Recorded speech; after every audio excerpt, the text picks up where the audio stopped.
Hey, what's up, everybody? Welcome back to News Dose, and I mean, just wow. What we're about ready to talk about today is ridiculous, it's blasphemous, and it's just asinine, to say the least. I have said several times on this channel that I do not like the direction that Sony has been going in with their live service push, and today I have another reason on why I feel that way. Again, it's perfectly fine if they want to make a few live service games. I think that that's the right decision to make, but for them to completely prioritize this direction, for them to shift their single-player studios into this direction was a mistake, and we'll get into all of that today. Now, Xbox also responded to a controversy that's been going around these past few days, so we're going to get into that as well, so do make sure to stay tuned for that. First, though, I do want to go ahead and thank all of my supporters on Patreon and on YouTube memberships. You all are absolutely amazing, and you will receive this video through early access. Again, just thank you so very much. Let's get right into things, though, starting off with Pokemon TCG Pocket. Admittedly, I've been putting a ton of time into this game since it first launched. I actually play it every single day, and even though the meta is a little bit annoying at times, if you're a Celebi player, I hate you, but I've had an absolute blast playing this game. So much so that I've even actually considered streaming it. Let me know if you'd be interested in something like that. But we actually have a big update to talk about. They finally revealed its trading feature and how it'll work. You can see here posted up on Insider Gaming, it says players will only be allowed to trade with friends. You cannot trade cards of different rarities. Both cards must be the same. When Pokemon TCG Pocket's trade feature arrives, some cards from the Genetic Apex and Mythical Island cards can be traded. Players can only trade cards with 1 diamond to 4 diamond rarity cards and 1 star cards. Lastly, players will have to consume the items to trade them. So basically, they're going to limit how easy it is to trade, which I think makes sense for a game like this. I know some fans will be a little frustrated by the parameters that they've created here, but obviously with this being a free-to-play game, this is how they make their money, and if they make it just too easy to get super rare cards, that would kind of be a problem for this game and its long-term longevity. So they're kind of approaching the situation with caution, and they did mention that they'll update these parameters based on how the community reacts. Now, speaking of mobile, Shu Yoshida, in an interview with Kinda Funny Games, talked about the PlayStation Vita and why it ultimately failed for Sony. You can see a summary here posted up by Genki, and he said that the development resources were split and they didn't have enough studios to make games for 2 platforms, so they had to prioritize PS4 development. Other reasons included its proprietary memory cards, its back touch was not necessary, and added cost. I do agree to that. The OLED increased production cost. The Vita dev kit had video out, but they removed it for the final version just to save a few cents.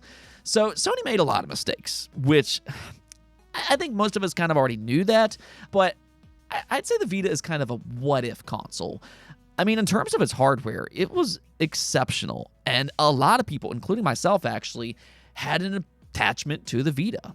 However, it's also been obvious that Sony, as a first-party company, was never able to support it the way that it truly deserved. So after it didn't have that immediate success, Sony basically abandoned it fairly early on.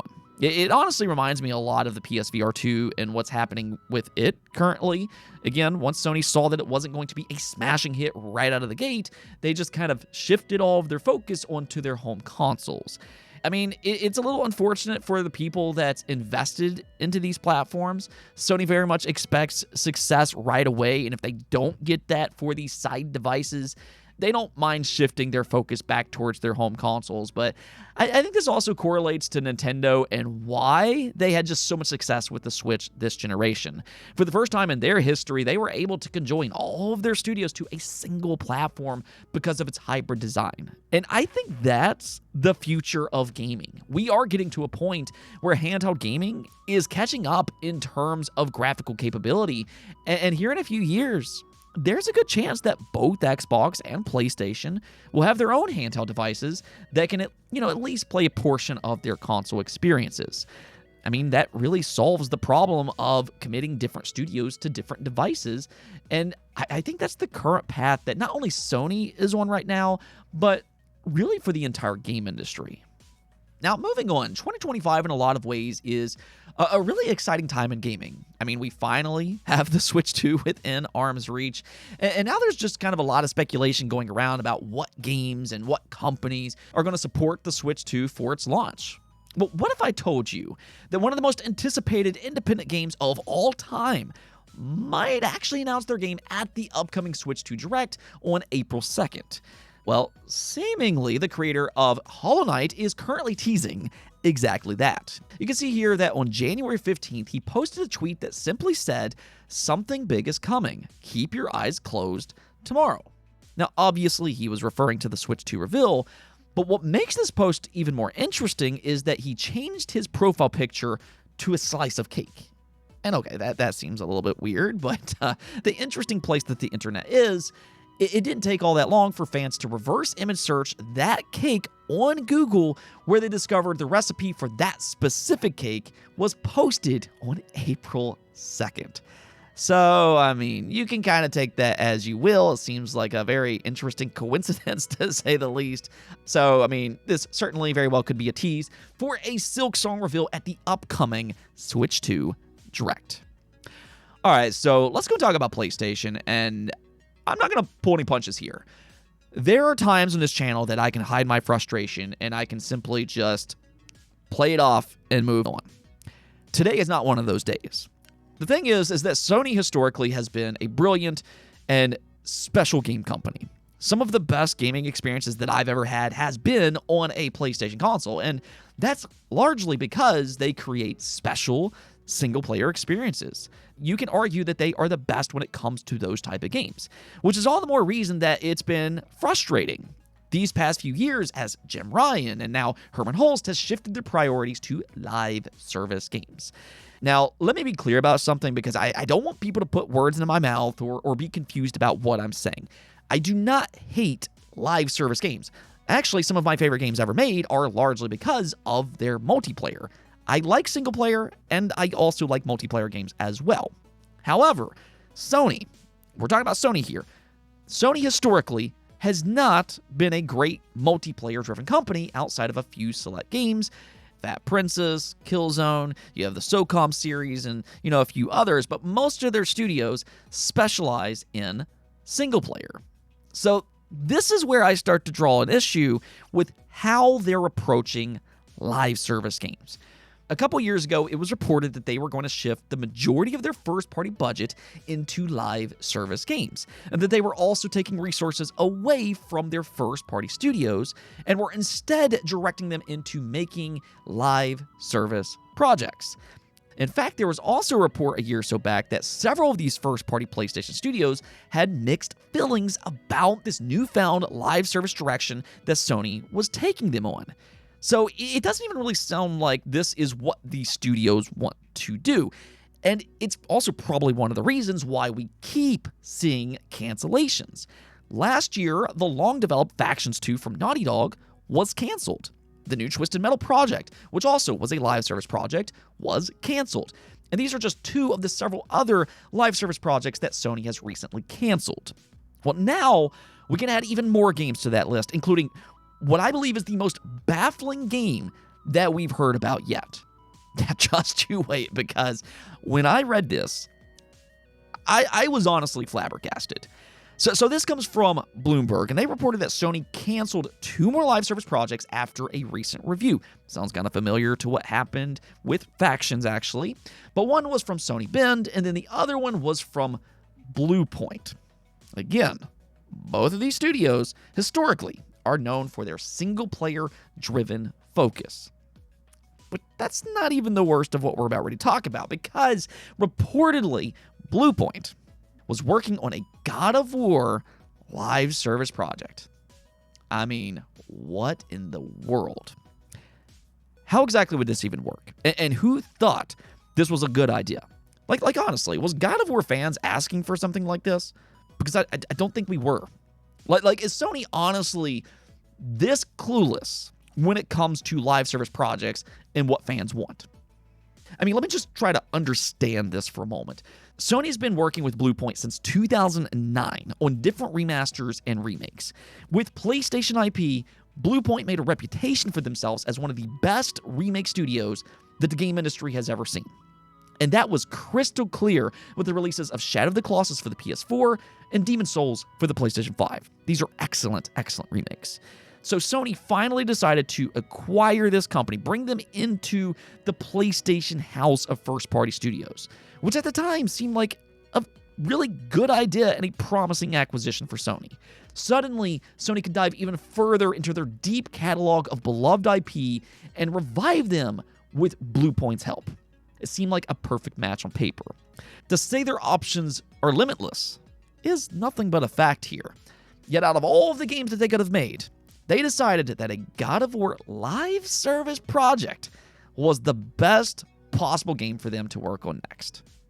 Please, somebody, make this make sense, because it just doesn't.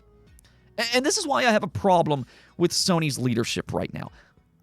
Historically, I love PlayStation games, but I don't like their current leadership.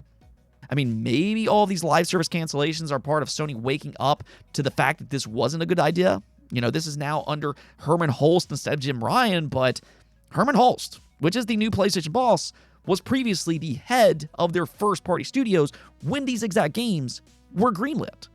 So some of the blame has to go to him and not just simply to Jim Ryan. So, I really don't know. This is absurd to me. And it's also why Sony has had a slower than usual pipeline this generation than generations prior. They have just too many resources attached to live service projects that aren't even seeing the light of day. I mean, if anything else, I guess Sony at the very least confirmed that neither of these studios will be shut down, thankfully. And now, apparently, they're currently trying to decide what their next projects will be. I mean, Sony Ben specializes in single-player games. Bluepoint specializes in remakes. It feels like there's an easy direction to go in here, but apparently, I guess not. What I do know, though, is that all of these cancellations, all of these directed resources to live service games has slowed their pipeline down even more because they just have their priorities in the wrong place. And I'm just going to leave it at that. Now, we do have some Xbox news as well because they responded to a controversy that's been going around these past few days. This all started off with a report from The Information, which claimed that the Activision Blizzard buyout has been disappointing for Microsoft and hasn't led to the growth that they expected for the Xbox business. Well, Microsoft responded to that report by saying that this report lacks context. So what they did is that they added context. This was posted up by Insider Gaming, and you can read it here. Now, I'm going to kind of skip around to summarize the key details, but it says, after reaching out to Activision and Microsoft for comment, representatives from both companies said that Information's report was missing some information. The companies then provided context to show how the company has performed since the purchase along with the state of Microsoft Gaming.